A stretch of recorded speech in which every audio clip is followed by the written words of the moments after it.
Assalamu alaikum wa rahmatullahi wa barakatuh, dear brothers and sisters. We hope that you're all doing great and everything is going very well. Welcome everyone to our weekly Islamic parenting live streaming that happens every single Thursday at 6 p.m. Eastern Time. Um, and today, inshallah, we're going to have a really fruitful conversation with Imam Hussein. Assalamu alaikum, Imam. وعليكم السلام ورحمة الله وبركاته محمد. How are you doing? الحمد لله. Alhamdulillah. So, this is actually the second part of our interesting topic, the etiquette of seeking knowledge in Islam. This is the second part of this topic. And for the last time, for those people who didn't get to watch the last video, we talked about the significance of seeking knowledge. We talked about the virtue of seeking knowledge in Islam. We talked about the right approach to seek knowledge in Islam. Also, we talked about the ethics and like today, inshallah, we're going to be talking about the ethics and the etiquettes of seeking knowledge in Islam. And Imam Hussein, for those people who do not know him, he is actually the head of education at Muslimito Institution.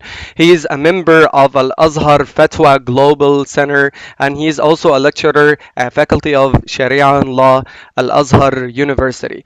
So, Imam Hussein, a lot of people actually all the time try to learn, but they do not know actually the right approach to seek knowledge.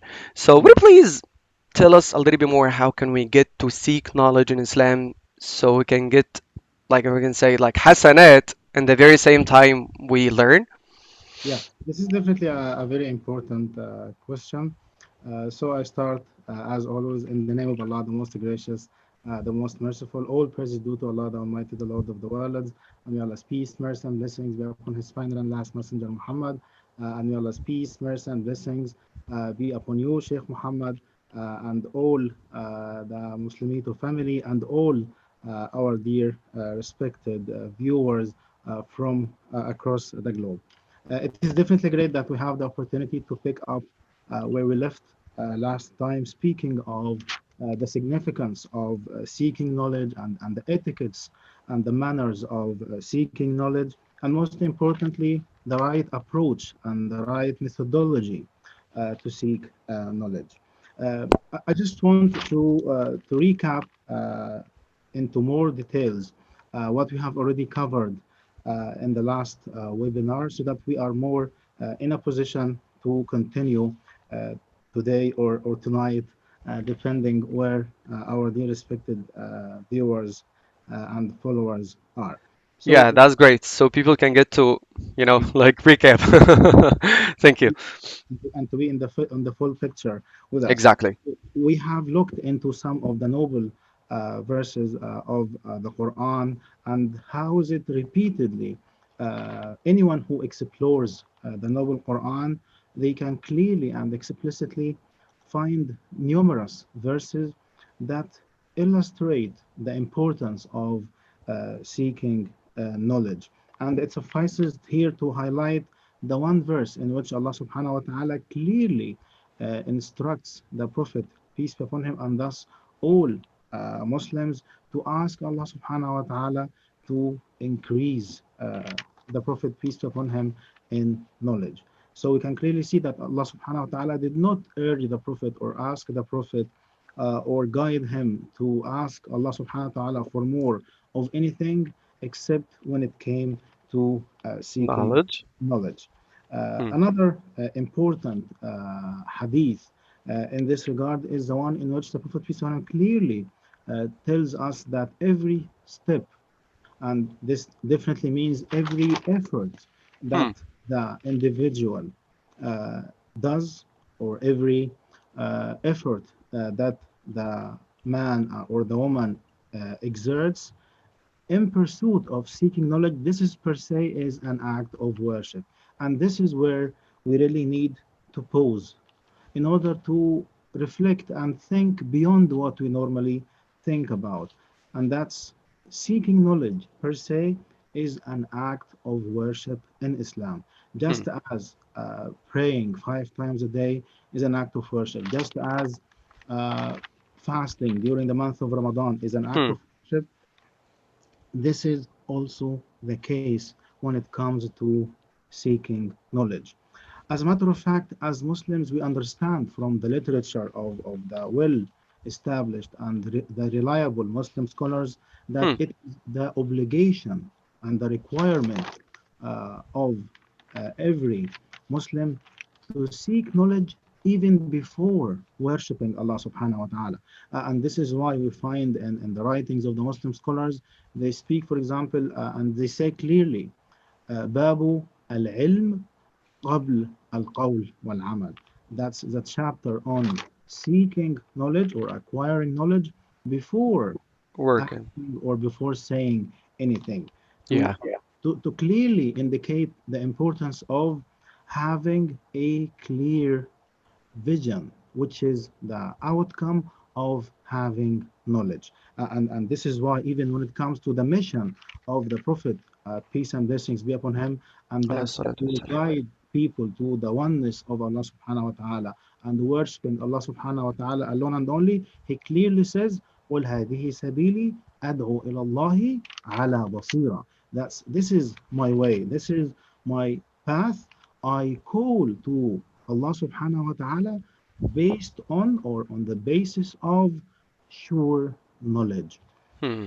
With that being said, also we have highlighted the right methodology or the right approach, if I may say, to seeking knowledge. And this is very important because this is a question that's on the minds of so many knowledge seekers and also many parents. They Hmm. repeatedly raise this question, and even many new Muslims or revert Muslims, because as a human being at some point we would be highly encouraged and highly motivated to learn everything, but if we don't have the clear methodology, there would be confusion, and more significantly, there would be a sense of frustration with Hmm. time, because lacking the right methodology would by necessity means there are no clear criteria of the extent of accomplishment or achievement or advancement in knowledge. So this is why it's important to have a clear methodology in this regard. And this Yes. is why, Sheikh Muhammad, we mentioned the poem that Imam Shafi'i, إمام الشافعي. Yeah. have mentioned him, highlighted. And at the very beginning, and I may even uh, recite to all our dear viewers and listeners what Imam Shafi'i has stated in this regard. He has said, أخي لن تنال العلم إلا بستة سأنبيك عن تفصيلها ببياني ذكاء وحرص واجتهاد وبلغة وصحبة أستاذ وطول زماني. So very briefly, Imam al-Shafi'i here, he identifies or he pinpoints Hmm. 6 important elements that are necessary for the knowledge seeker to keep in mind. The first one is zakah, and Hmm. that's the idea of having the intellectual capacity to seek knowledge. And with the generosity of Allah subhanahu wa ta'ala, this is available for the sweeping majority of all human beings, that we have the natural capacity to acquire knowledge. Yet the question can be, sometimes people have challenges with this. So what is the solution?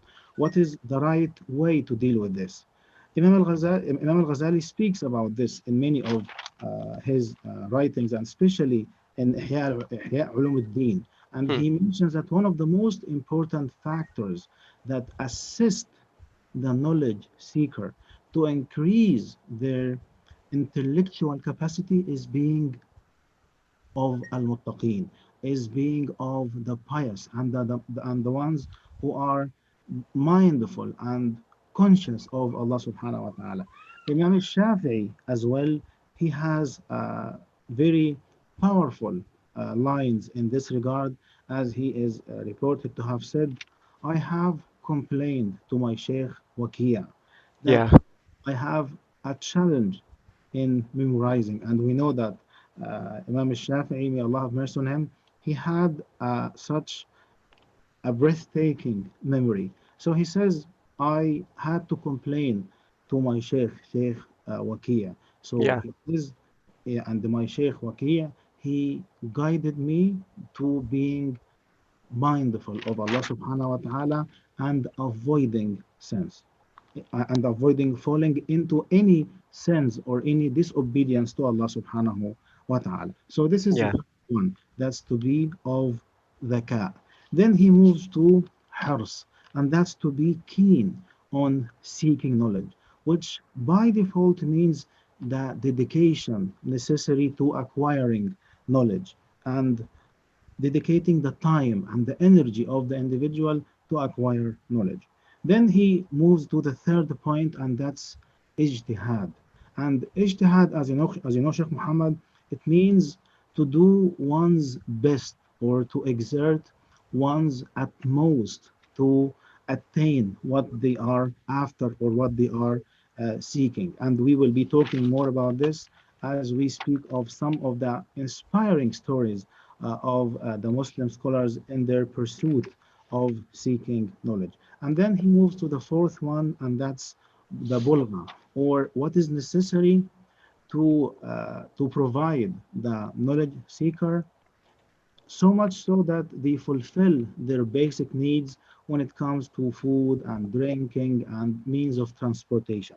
And this is why nowadays we have this idea of a scholarship so that the knowledge seeker, he or she, is Can go everywhere, then learn. and to focus and to dedicate their time and their full capacity to seeking knowledge. Then Imam Shafi'i moves to the fifth point, and that's by saying وَصُحْبَةُ أُسْتَاذٍ. And that's being in the company of the alim or being in the company of the sheikh or the scholar. And this is very important because many of the sad incidents that we witness in many communities and in many parts around the world, the root cause of all of them is lacking this requirement that people who issue sometimes fatwas that contradict the basics of Islam. The reason for this is because they had no sheikhs. They didn't spend the necessary and the sufficient time in the Hmm. company of a alim who would explain and who would provide them with the foundations of seeking knowledge and the foundations of the scholarly approach of the Muslim scholars when it comes to issuing a fatwa. Yeah, This is or maybe one of them just read an ayah or hadith or even an article or like even fake website that writes something about Islam or something.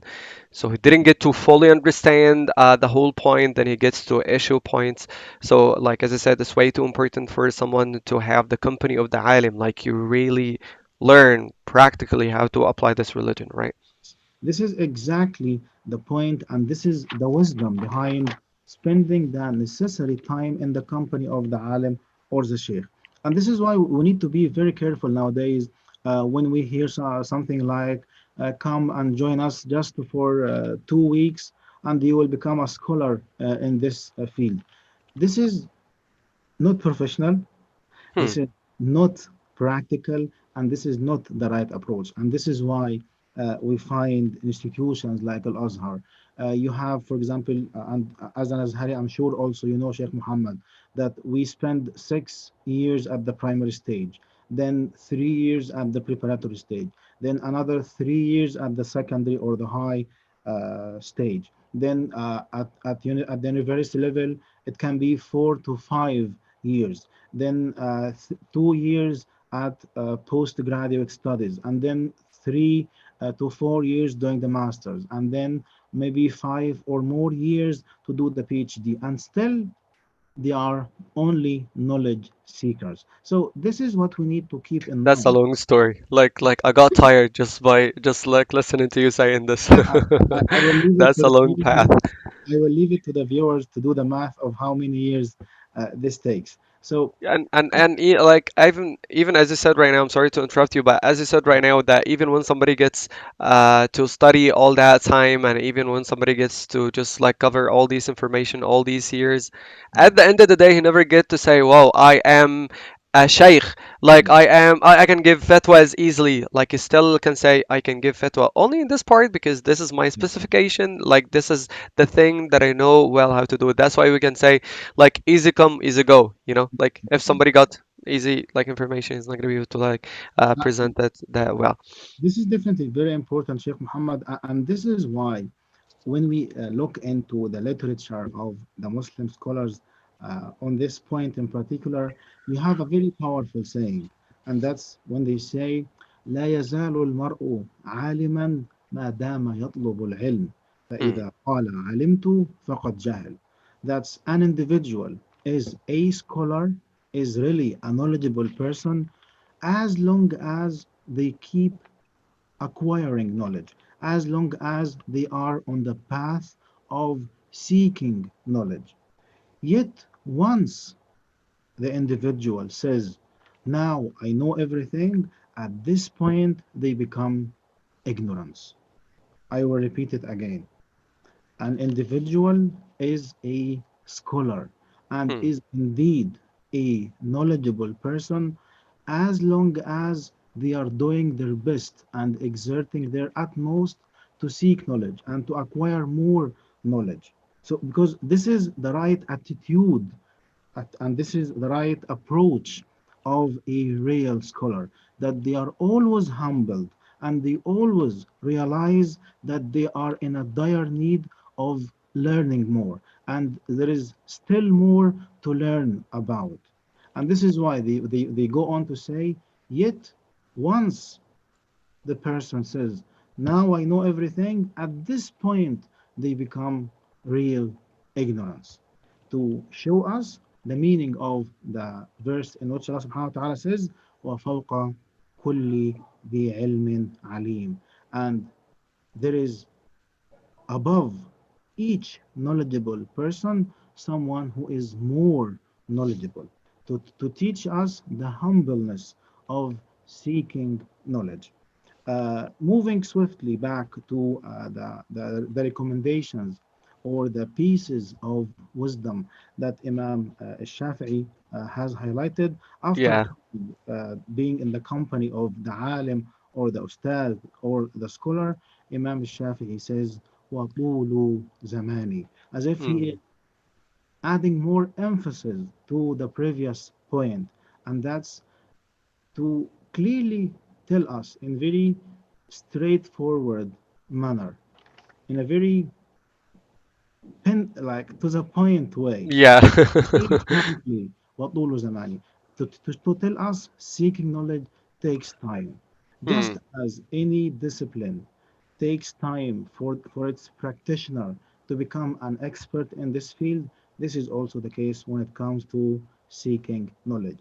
This Yeah, goes, like it's slowly, but at the end of the day, it's surely. Like, and also as I said like a minute ago, like easy come, easy go. Like you learn that like really fast, so you're gonna get to like forget all the information, and also like to be able to be a doctor, for example, you really need to cover a lot of information. You really need to learn a lot of things.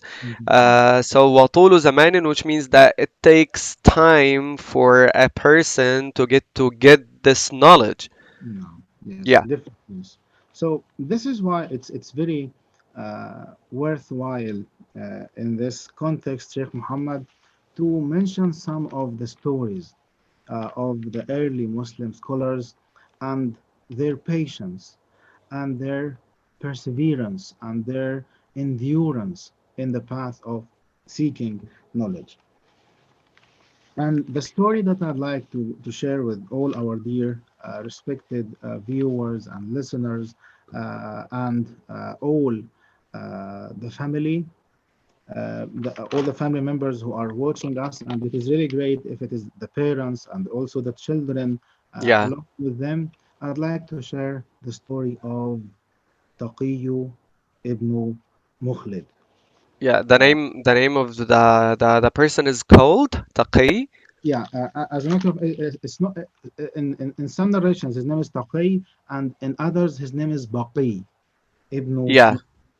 And he Both is of them are really beautiful names, yeah. mashallah. Like it came out of piousness, mashallah. So, Imam, if you can just like give me a second, so I can just summarize the points that you got to mention before we get to move on to the story of Taqi, because it seems to be a really interesting story. But till now, as I said, that we covered some points which are, the first one, like never ever stop learning. Like the thing that all the time we need to do is to learn, learn, learn. Never say, "Whoa, I'm done." No, but all the time we need to get to learn. But is it okay to say for money, it's okay, I don't want any money anymore? So shall we compare them together? Oh, Money and knowledge? it is good to have both, but the point is to use them in a way that pleases Allah subhanahu wa ta'ala. Yeah, I mean, I mean, for some people, actually, they never get to stop getting more money. Like if you can get more and more money, you're not gonna say no. And like for some human being, they live for the rest of their lives, or actually all their lives, trying to get money. So shall we compare them? Like you can live just to get knowledge? Can we? I understand your question is very important. And what Yeah, I want to clearly state is Islam guides us to strike a balance. And this is why you find in the guidance of the Prophet ﷺ that the best money is the one that's in the position of a scholar. Because when the person has the knowledge, they will utilize this money wisely and in a beneficial way and in a way that benefits all the members of their communities and all human beings at large. So, yeah, my very quick and brief answer to this question is yeah, to strike a balance that yeah, we do our best to earn money lawfully, and we give the poor and the needy their rights in the form of the charity or the form of the zakah, in hmm, addition to, of course, acquiring knowledge, especially when it comes to every individual acquiring the minimum amount of knowledge that enables them to be worshiping Allah subhanahu wa ta'ala on sure knowledge so that they yeah. know the pillars of faith, they know the articles of faith, and they know definitely their rights and their obligations or the responsibilities that fall on them. Yeah, amazing. Thank you so much. So again, let me summarize that the first point we said, never stop learning. The more you get like knowledge, the more Allah is gonna be pleased. Second one, you said like when you learn, you're gonna get hasanat. So learning, like or acquiring knowledge is a very rich source for getting hasanat. Also, you talked about that whenever somebody is pious, Allah will help him to get to learn faster. As Imam Shafi'i, he had this super sharp memory because he was super pious. And then when that situation happened to him, when he made the sin, his shaykh told him that any sin can stop you from learning, or if you can say, any sin will stop you from actually getting to be a good learner, if you can say. Also, you talked about the company of the alim, or if you can actually translate this, or if you can relate this to the real life, which is having the religion more, a little bit more practical. That it's not about just like learning something out of like the TV or like any website or something, or reading even a book, but you need to be in the company of a alim. Also, you talked about that like fatwa, or given Islamic rulings or whatsoever, you should be super qualified. And he's talking about this super long journey for any Azhari person, and how he gets like he gets through all of these hardships so he can get to be able to be qualified to give fatwa and stuff. And so also you talked about that nobody should say, "Whoa, I'm done. I am alim. I know everything." That is not accepted at all, because whenever you say that I know everything, this means that you do not know a lot of things, because the only one who knows everything is Allah, obviously. And the last point, that is that it takes time. Everything takes time, especially when it comes to knowledge. So, Imam Hussein, would you please tell us this interesting story about Taqi, like بقي his name? بن بقي بن مخلد. Baqi. Yeah, okay. Yeah. So he is known to be one of the renowned scholars of Al-Andalus, or nowadays Spain. And he is known to be a very pioneering scholar in the field of hadith, in the field of compiling the teachings or the traditions of the Prophet, peace and blessings be upon him, in addition to being a pioneering scholar in tafsir, or in the exegesis of the Noble Quran. And the story of Imam Baqi ibn Mukhlid is very striking and is very astonishing, to the extent that if it was not really documented and verified in the books of the well-known and trustworthy Muslim historians, the human mind would think that this is impossible, that this cannot be a normal human being, that this is not doable in the realm of the human beings. How come any human being can do all of this and achieve all of this and become in such a rank? So much Hmm. so that Imam Ibn Hazm al-Andalusi, he counts Imam Baqi ibn Mukhlid in the same rank of Imam al-Bukhari and other well-established Muslim scholars. Imam Baqi ibn Mukhlid was so keen from a very young age to seek knowledge, and he was always so motivated and so keen to do whatever it takes in order to acquire knowledge. So much so that as he was born in Al-Andalus, he attended the halaqas, or the circles of knowledge, of all the scholars where he was born. Hmm.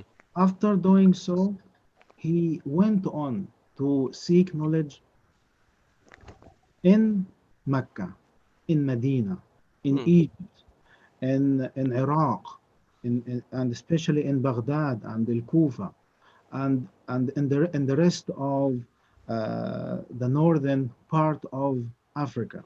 Because there were a lot of scholars over there. Yes, in order to collect and to compile the hadith, or the teachings of the Prophet, peace and the blessings be upon him, Hmm. each Hmm. and every one of them. Yeah. We know from the biography of Imam Baqi ibn Mukhlid that he was not wealthy. He did not have much money. And this is why it took him 5 years to reach Mecca, because he used to walk on foot.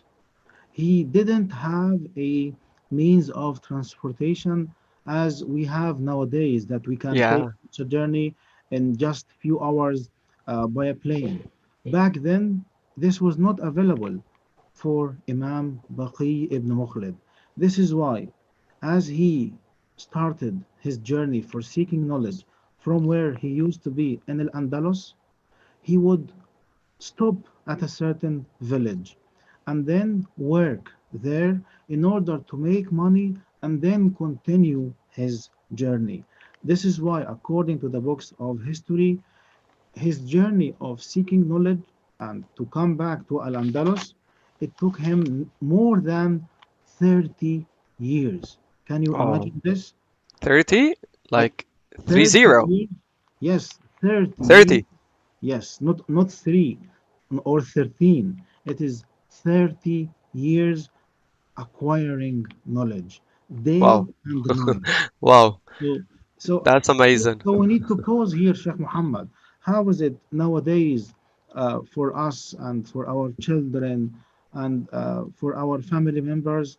We have so much resources at the tip of our fingers, and it is just one click away from us. Yet, Yeah. some people feel lazy, or they prefer watching something else, or dedicating their time, or spending their time on something else.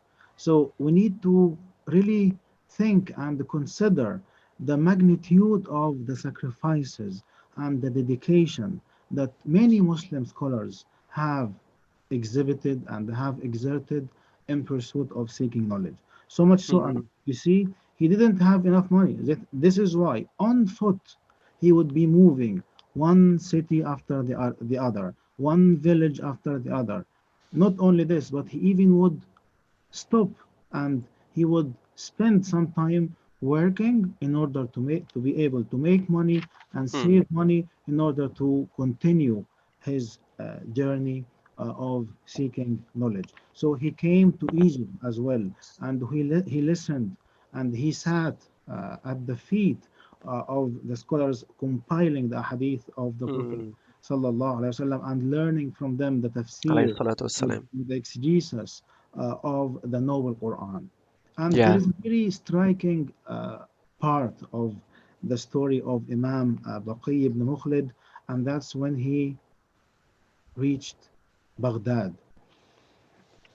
He has heard about Imam Ahmad ibn Hanbal, Hmm. and he was so keen to learn from him. He realized how important and how uh, prominent the status of Imam Ahmad ibn Hanbal when it comes to the field of ahadith or when it comes to the domain of the Sunnah of the Prophet Muhammad, peace and Alayhi blessings salatu upon him. wassalam.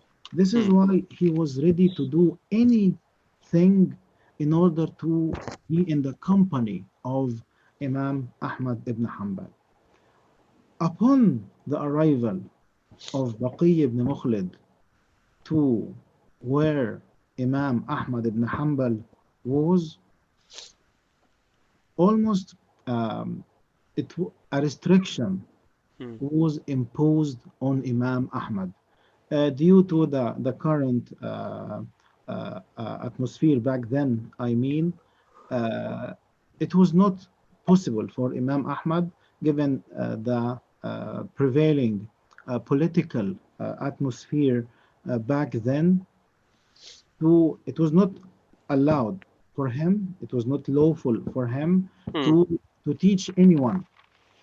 But Imam Baqi ibn Mukhlid taking all this time and spending all this money that he made and all the time that Going he spent, all through this hardship. That's he- that's super hard. so he Yeah. felt so disheartened by this.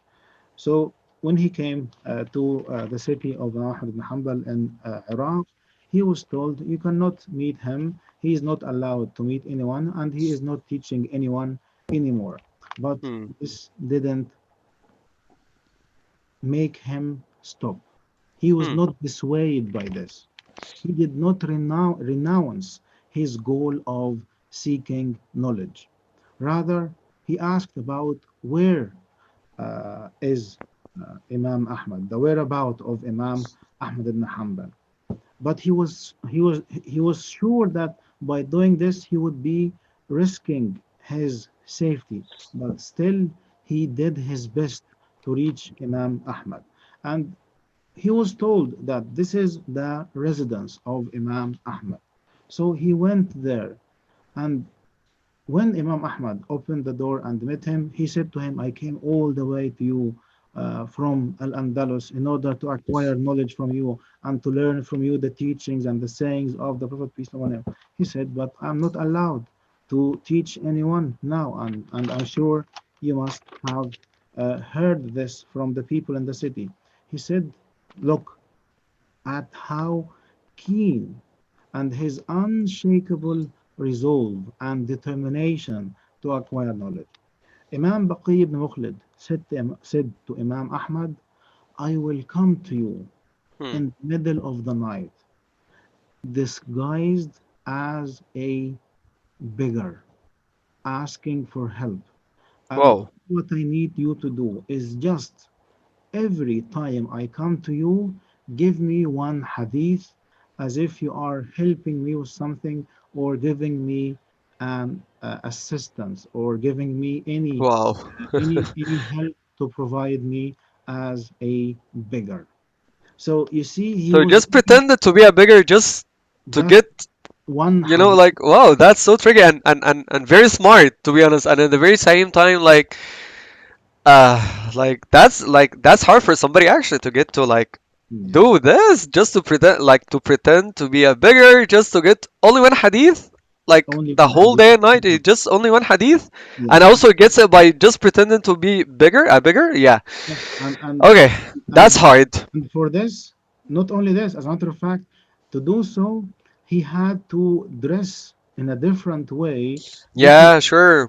definitely contrary to how he is used to dress in order to really appear as a beggar. Bigger, So yeah, as a you real see one. here, this is what we need to think about and to really investigate and to have the time to really appreciate how powerful this is. Someone coming from a totally different continent on Hmm. foot day and night, working by himself, by his own hands, in order to make the money necessary to continue and to proceed with his journey of seeking knowledge. And then when he comes, he is faced with this disappointing and this frustrating news that he cannot have access to the circles or the halaqat or the sessions or the classes even of Imam Ahmad ibn Hanbal. Definitely, he was so disappointed Yeah, yeah. at this, and yet he didn't give up. He did all what is necessary, all what it took in order to keep and to fulfill his Hmm. mission and his vision of acquiring knowledge. And then all this time passed. Then uh, things changed, Hmm. and Imam Ahmad was allowed to reconvene with his students from Iraq and from all parts of the world. And Imam Ahmad didn't forget the persistence of Imam Baqi ibn Mukhlid. Yeah, sure, sure. How come somebody forgets So something like much this? so that whenever Imam Ahmad would have a circle of knowledge, or whenever he would have a teaching session at his mosque in Baghdad, definitely it was so populated with so many hundreds of questions, but always he would dedicate a place right Hmm. next to him for Imam Baqi ibn Mukhlid till all the questions of Imam Baqi ibn Mukhlid are over, and then he would turn to the rest of the students Whoa, that's amazing. and he would say to them, "You don't know how diligent this man is when it comes to seeking knowledge." And So for much, sure, everybody else was getting also knowledge by Imam Taqi actually's question, you know. yeah, So because whenever he gets this questions, is like or asks questions, and Imam, Ahmad, he answers it in public, if you can say. So everybody else listens to that and they learn in the very same but time, the right? point is, Sheikh Muhammad, Imam Baqi ibn Mukhlid, he took the risk, knowing that it is risky. Still, he was not keen not to waste any time, not to achieve his goal. He Yeah. was so determined. He had a very clear goal in his mind that he is going to acquire knowledge no matter what it takes. So much so that one day Imam Baqi has fallen sick and he was Hmm. not able to attend the class or the circle of Imam Ahmad. So right away, Imam Ahmad asked about him, and he was told that Imam Baqi had fallen sick. And upon hearing this, Imam Ahmad ibn Hanbal asked about the residence of Imam Baqi, and he was residing in what we can call nowadays a hotel, or just Yeah. even a simple inn, not even a hotel. Yeah. So in Arabic, they call it the Khan, or a very modest residence. Imam Ahmad ibn Hanbal himself decided to go and pay a visit in order to check on Imam Baqi ibn Mukhlid. And as Imam Ahmad went, definitely all his students, thousands of them, they followed Imam Ahmad, because always they are keen to write down and to take notes of everything that Imam Ahmad ibn Hanbal says. So when they knew that Imam Ahmad ibn Hanbal is going to pay a visit to a sick person, they also followed Imam Ahmad because also they wanted to attain the reward of paying a visit to a sick person. And you can imagine hundreds, if not thousands, of people going to check on Imam Baqi. So Yeah. no one knew who was Baqi ibn Mukhlid in that place.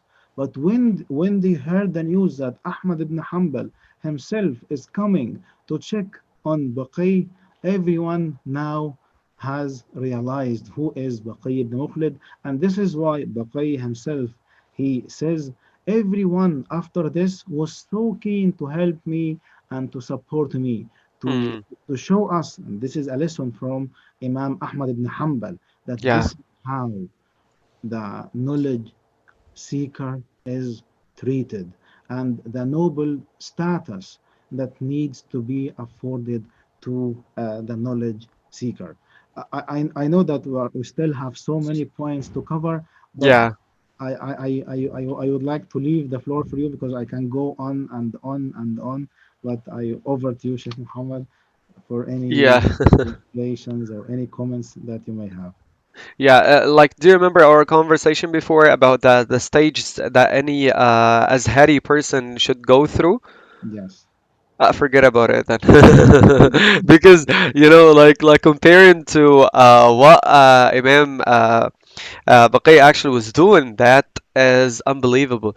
And I have just this question for you, Imam, which is, do you mean like the meaning of knowledge, like all the time we talk about knowledge, knowledge, knowledge? What do you mean by knowledge? Do you mean just learning the Islamic matters, or you mean maybe learning a little bit more about like medicine, about history, about like, what do you mean by knowledge? You mean This any is kind of knowledge or just the Islamic ones? And also another question, please, which sure. is, do you think they're gonna get hasanat by learning anything other than, Islam, or what? Please. This is a very important question, and I really appreciate you bringing up this question, Sheikh Muhammad. And I'm sure it is because we have received it repeatedly on the Facebook page and also on the email. So many people have this question, and let me even add another point. Some people they send to me, and I remember it was a student from Germany. He wrote to me, sometimes I feel so disappointed and so disencouraged from continuing my studies as a student of engineering Hmm. because he says I want to dedicate all my time only to acquiring Islamic knowledge. This is why this question is important, and I'd like to address this question, Sheikh Muhammad, uh, in the form of a number of points. The very first of them is Islam encourages us to acquire all forms of knowledge as long as it is of benefit, as long as it contributes to the betterment of the life of the human being. Any form, any field of knowledge is Islamic in the sense that it goes in line with the purposes of our existence because we Hmm. understand that one of the essential purposes of the existence of the human being is إعمار الأرض Yeah. or the development of the land. That's to make the world a better place for everyone. And Yeah. definitely, this cannot be accomplished without acquiring all forms of beneficial knowledge. So, in this sense, all forms of beneficial knowledge are Islamic. So, I hope that this is clear. As Yeah. much as we need people who specialize in fiqh, in jurisprudence, and in tafsir or in the exegesis of the Bible Quran, we also need individuals who specialize in medicine, individuals who specialize in law and all its branches. We need individuals who specialize in engineering, in biology, in chemistry, in physics, in art, in education, in all of these, in the media, all of these are very important fields in order to specialize in. And this is what Allah subhanahu wa ta'ala tells us in the Noble Quran. As we read, فَلَوْلَا نَفَرَ مِنْ كُلِّ فِرْقَةٍ مِّنْهُمْ طَائِفَةٌ لِيَتَفَقَّهُوا فِي الدِّينِ وَلِيُنذِرُوا قَوْمَهُمْ إِذَا رَجِعُوا إِلَيْهِمْ لَعَلَّهُمْ يَحْذَرُونَ. Yeah. Very briefly, the meaning of this verse: it is not befitting of the believers to dedicate all of the members of the community to acquiring only faith based knowledge, or what can be described as religious knowledge. Rather, what is befitting of the believers is to be specialized in groups, so that a group in these, which can be described as religious knowledge or faith related or faith based knowledge, and others specialized in the rest of the fields. So this is the balance. This is the approach, or the proper approach of the community, that we have specialists or expertise in all of these areas. Number Yeah. three, number three, yes, it is very important to have what is referred to as ما لا يسع المسلم جهله, Yeah. or Exactly. this amount of knowledge that every Muslim cannot afford to miss. Hmm. I Like the repeat. basics. Exactly. So I repeat again, there Hmm. is a minimum requirement that every Muslim needs to acquire, be they engineers, be they police officers, be they lawyers, be they medical professionals. Every Muslim is required to know about Allah subhanahu wa ta'ala, about the pillars of Islam, about the articles of faith, so that they are in a position to be and to practice Islam, so that they are Muslims in the practical sense of the word. But you cannot be a Muslim and you Hmm. don't know what invalidates the wudu or what invalidates the ablution. Exactly. You cannot Exactly. be a Muslim and you don't know the things that render the fasting null and void. So there is no excuse for not knowing this.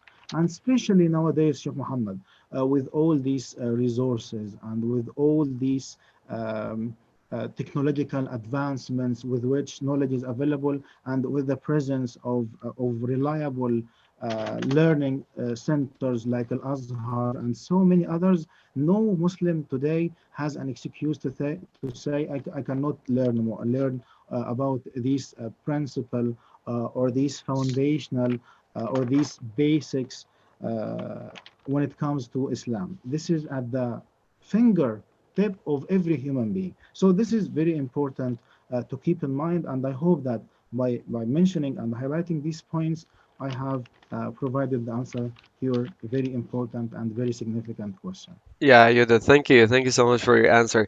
Also, like you If you have reminded me of any something. other points, please go ahead. Like Yeah, share. yeah. As actually, you reminded me of this point actually, which is like how important it is to learn anything. I remember in one of the ghazwas of the Prophet Muhammad alayhi salatu wasalam, when one of like when he commanded one of the Sahaba to get to learn the language of their enemies, and he just highlighted this point that whoever knows the language of the enemy will help him, like to be aware of their danger and stuff. So subhanallah, it doesn't just it's not about just like learning like about Islam and stuff, but also learning the worldly like I mean every single kind of knowledge, so we can get to make the world a better place to live. But as you actually mentioned, the most important point, that it's okay, just get whatever you want to get, just learn as more information as you can, but at the end of the day, you cannot be a super successful surgeon, for example, but you do not know how to perform your prayer in a correct way or something. So just get whatever you want from the side, but make sure that you have the minimum amount of information that you need to know about your religion. Yeah. Thank And you, Imam Hussein. Yes, please. another point, Sheikh Muhammad, is with this minimum level, then Yeah, we can increase on it. It doesn't mean that we just need this amount and that's it. But even in one's spare time, and of course, uh, I don't personally have a spare time, and I think this should be the attitude of every Muslim that yeah, there are many important things to do in life, and we need even more times in addition to our times in order to achieve all what we need to achieve. So yeah, there are many important things, and we need to invest in every second of our lifetime in order to achieve them. I'd like to reiterate a yeah, saying here by Imam Hassan al-Basri, yeah, please.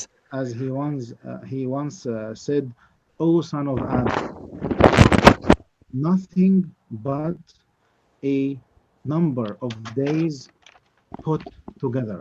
So with the passage of each day, a piece of you or a piece of your essence is gone. So Hmm. our presence is in this life is basically and essentially days put together, and this is why we need to invest in every day wisely and responsibly. Yeah. So, Imam Hussein, would you please tell us a little bit more about like the manners of seeking knowledge? Like, I believe every single thing should have like manners or something. So, as a Yeah, Muslim, what yeah, are the things that I should take care of whenever I like would like, for example, to seek knowledge or yeah, something? What yeah, are the yeah. manners of seeking knowledge in Islam? Please. This is a very important question, Sheikh Muhammad, and I really appreciate raising this question at this time because you find that when we look into the literature of the Muslim scholar, they dedicate so much attention to the point of the manners of seeking knowledge, the way how the knowledge seeker thinks, the way how the knowledge seeker speaks and deals with others, and their relationship with Allah subhanahu wa ta'ala. This is why how important it is to be aware of the manners of seeking knowledge, because this is the key to seeking knowledge. And also, I'd like to reiterate here a Yeah, please. saying that was said by one of the students of Imam Malik, and his name is Ibn al-Qasim. He is one of the very well-known disciples or students of Imam Malik. And he said that I have accompanied Imam Malik for the period of 20 years. 20 years. Yes, acquiring knowledge and manners. Wow. Said, You know, like, excuse me, but whenever you talk about these years, I just feel that what are we doing? Like you're talking about 20 and 30 years. That's a lot for someone to get knowledge. I mean, yeah, okay. Okay, this is but this is like how that's why we they're super like that they're super awesome scholars. That's why alhamdulillah we have all these books talking about religion. That's why we have all these like translations that we can say like meanings definitely. of the Quran and stuff. Yeah, so please. Hmm. And this reflects how they really realized the importance of seeking knowledge and the importance of what they were dedicating their lifetime for. And this is why, as you have just said, we have all these scholarly works and all of this wealth of knowledge left by all of these scholars. And this is the meaning of a very important hadith that highlights the paramount importance and the virtues of seeking knowledge. And that's the hadith in which the Prophet ﷺ, is reported to have said that knowledge is the inheritance of the prophets and the messengers. Yeah. The prophets and the messengers did not leave behind gold or silver. Rather, they left behind knowledge. So whoever acquires and seizes this knowledge, they have indeed acquired, and they have possessed something of great importance. So this is the understanding that the the inheritance is not gold, it's not silver, it's not something material, but really the inheritance that the prophets and the messengers left and is their legacy of knowledge. So this is why Imam Abu Huraira, may Allah be pleased with him, he once saw the people so keen in the market and raising their voices in the market. So he wanted to remind the people of how temporary life is, and that they don't need to be quarreling and disputing Yeah. over worldly things in the market. So he stood in the middle of the market and he shouted out loud, "The inheritance of the Prophet is being distributed at the mosque. Hasten everyone, the inheritance of the mosque is being distributed at the mosque." So definitely, hearing this, everyone left all what they were doing and everything that they were busy with, and they rushed towards the mosque because they were expecting uh, golden currencies and silver Yes. and deeds of ownership or contracts. Rather, they didn't see any of this. They saw Yeah. people reciting the Quran. They saw people sitting in circles, acquiring knowledge. They saw people engaged in the remembrance of Allah subhanahu wa ta'ala or the dhikr of Allah subhanahu wa ta'ala. So they came to Abu Hurairah and they said to him, "We went to the mosque and we just saw people reciting the Quran and praying and learning and doing dhikr." He said, "This is the inheritance of the Prophet. In order to correct the understanding of the community that what is really of benefit and what is really worthwhile is knowledge and acquiring knowledge." Back to the point of the manners of seeking knowledge, Sheikh Muhammad, yes, the Muslim scholars have spent and have dedicated and spilt so much ink on this point in particular.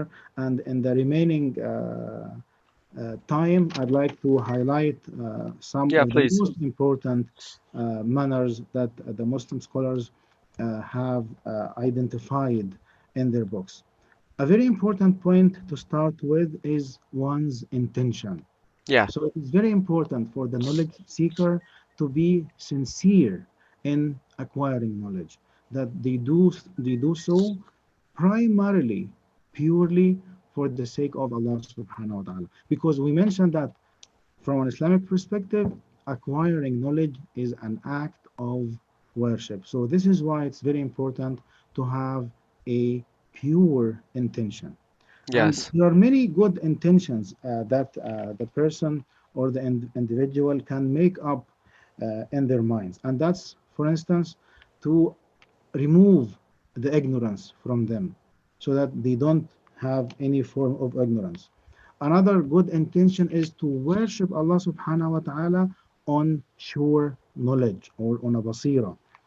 Another point or the third intention can be to worship Allah subhanahu wa ta'ala through seeking knowledge, as we have mentioned. A fourth one is to increase and to draw nearer to Allah subhanahu wa ta'ala. And this is because we read in the Noble Quran Allah subhanahu wa ta'ala saying, إِنَّمَا يَخْشَى اللَّهَ مِنْ عِبَادِهِ الْعُلَمَاء. That's indeed the ones who fear Allah the most, the ones who are the most conscious and mindful of Allah subhanahu wa ta'ala are the knowledgeable ones. So this is why the more knowledge the person has or possesses, and this applies to all forms of knowledge, even in science. And Mm, this is why even many scientists they say that half knowledge leads to atheism, but full knowledge leads to the one and only Creator. yes. I Yes. will, Like I can relate to this. I will say this again. Yeah, please. Even scientists, they have said and stated clearly that half knowledge leads to atheism. However, full knowledge and sure knowledge leads to belief in the one and only creator, Allah subhanahu wa ta'ala. Thus, Subhanahu wa the ta'ala. meaning of this Quranic verse that those who are the most conscious and mindful of Allah subhanahu wa ta'ala are the ones with more knowledge. So all of these are very important pieces of intention to keep in one's mind as are Yes. speaking of the first manner of the knowledge seeker, and that's to have a pure intention. And it's okay, Another, like you can have as many intentions as possible. Think of as many as you want, and the more intentions you have, the more hasanah you're gonna get at the end of the yes, day. right. This is exactly the point. Yes. With that being said, another important manner is saving one's time and spending one's time rationally and responsibly. This is a Hmm. very important manner that all the Muslim scholars have highlighted, and this is why we find many Muslim scholars speaking of the importance of time when it comes to the life of the individual. This is why Imam Wahb al-Zuhaili, may Allah have mercy on him, he's a contemporary Muslim scholar who just passed away a few years ago. He wrote a May book Allah be entitled pleased with them.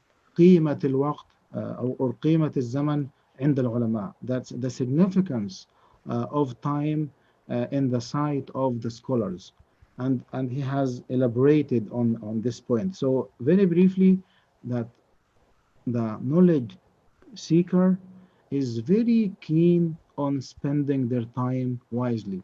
This is why a knowledge seeker would not be wasting their time on watching or doing non-beneficial things.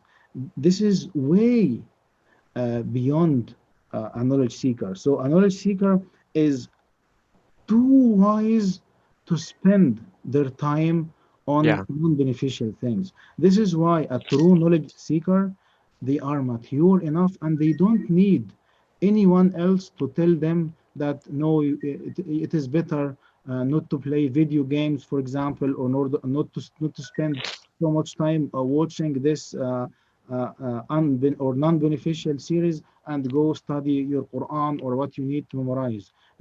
A knowledge seeker does not even need this because they already know the importance of their time.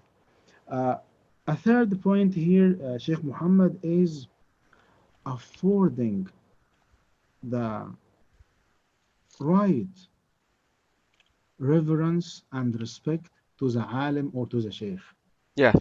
This is why always the knowledge seeker is so well mannered when it comes to dealing with the teacher or dealing with their parents or dealing with the sheikh or with the ustaz. And just to show you how the early Muslim scholars was all of them were so keen to show this great deal of adab or noble manners towards the Prophet sallallahu alaihi wasallam. So much so that when Imam Malik would be sitting in his halaqah or in his circle Yeah. in the mosque of the Prophet, he would not even extend his leg towards the place where the Prophet ﷺ is, out of respect to the Prophet ﷺ. So you see, the Prophet ﷺ is no longer with us, yet still they show utmost respect to the Prophet sallallahu alaihi wasallam. This Alayhi is salatu why wasalam. no one of them, and this is even the guidance of the Quran, no one even would raise their voice in the presence of the Prophet sallallahu alaihi wasallam, and even after the Prophet sallallahu alaihi wasallam passed away, still no one is allowed to raise their voice in the mosque of the Prophet sallallahu alaihi wasallam. Alayhi salatu wasalam. Which is More than mentioned this, already in Surah Al-Hujurat. exactly, yes. More than this, we find in the literature of the Muslim scholars the saying that when I am in the presence of my sheikh or when I am in the presence of my scholar, I would be so keen when I turn the pages of my book to do it so gently so that I would not hurt the ears of my sheikh or my teacher. You see to what point, and you see the extent of showing respect to the alim or to the sheikh, that even when they turn the pages of the book, they would do so so gently and so softly, so that this would not cause any noise to the ears of the sheikh. So Yeah. imagine how they talk with the sheikh. Imagine how they walk in when the sheikh is around. These are the manners of Islam. This is how the Muslim scholars were when it comes to dealing with the sheikh or with the alim. Another important manner Point. here or point, Sheikh Muhammad, is the keenness on seeking knowledge.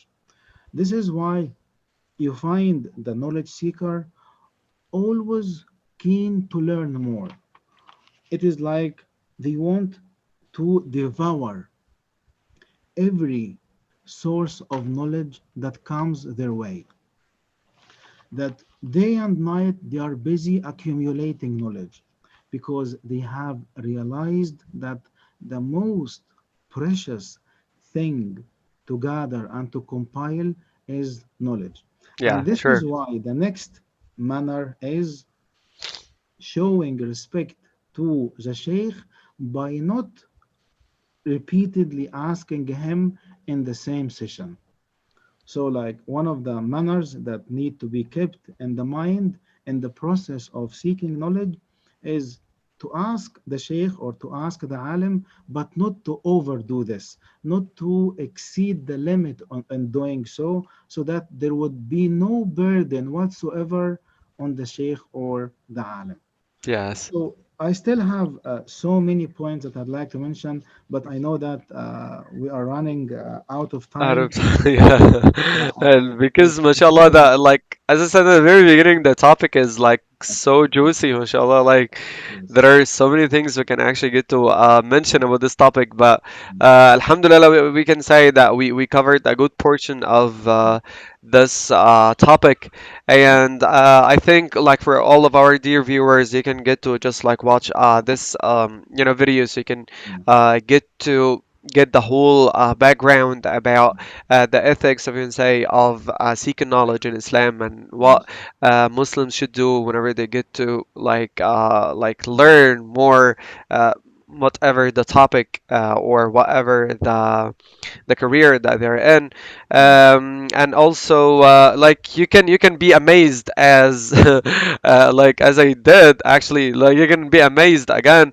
by just getting to listen to these stories of those like Muslim scholars that actually traveled like 30 years, 20 years and all that time. Yeah. So thank you so much, Imam Hussein, for your precious information. Thank you for sharing us all of these points.